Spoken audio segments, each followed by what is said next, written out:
What's up? Today we're going to more international conflicts that the U.S. was involved in.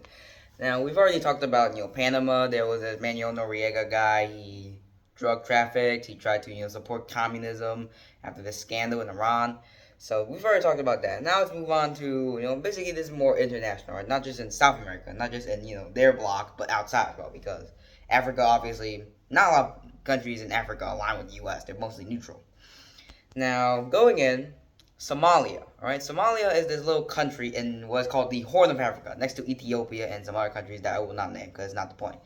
Now, basically, Somalia suddenly the government basically dissolved. Right, basically it's like cotton candy. You put water on it, it dissolves. So there's no government and there's no civil power anymore. And immediately it collapses into a civil fight. Right, people were claiming land, warlords, etc., etc. Right, and the UN, United Nations, okay, like they decided like, okay, you know what, we're not gonna interfere with this. We're gonna send humanitarian aid instead. Humanitarian aid, basically like, okay, you know what, I'll give you medicine, food, drinks, etc. Like whatever they're taking from you, I'll give it back.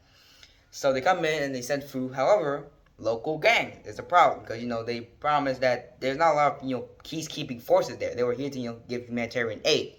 So usually they were either killed or chased out of the camps, and then whatever's in there they steal it. That's a problem. The U.S. is like, okay, so they go for the UN. They're like, okay, the UN's facing a problem. We can't send humanitarian aid. So what if I, one of the world's strongest militaries, come in and basically protect you? So the U.S. says yes. Of course, there's limitations, like you can't do this, you can't do that, you can only do that. But still, the U.S. military is deployed, and it does successfully allow humanitarian aid to spread. And then eventually, a new government is elected, and of course, well, everything goes back to normal. The UN and the U.S. leave. However, there are still some critics. Not everyone's happy with everything, all right? Critics were saying, okay, did you do that because of humanitarian aid, or is it because Somalia has a lot of oil?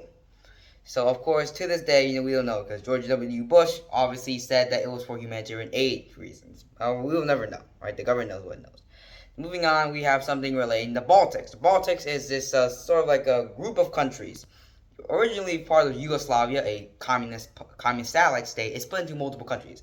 For example, Slovenia, Croatia, Bosnia-Herzegovina, Kosovo, Serbia, Albania, North Macedonia, etc. Those countries are Baltics, all right? Now, in the early 2000s, a Bosnian and Herzegovinian kind of like man, they started doing something called ethnic cleansing, basically killing Balkan Muslims, right? Because well, back then the Baltics actually belonged to the Ottoman Empire. So obviously, they were still, Muslims because if the entire country was Jewish and, a new government put in, obviously they're still going to be Jewish because, well, they believed in it for a long time. Now, they did it because, ethnic reasons, right? Because most of them were Christian or Jewish, etc. Other nations. But, they were kind of like anti-Muslim. So they started killing.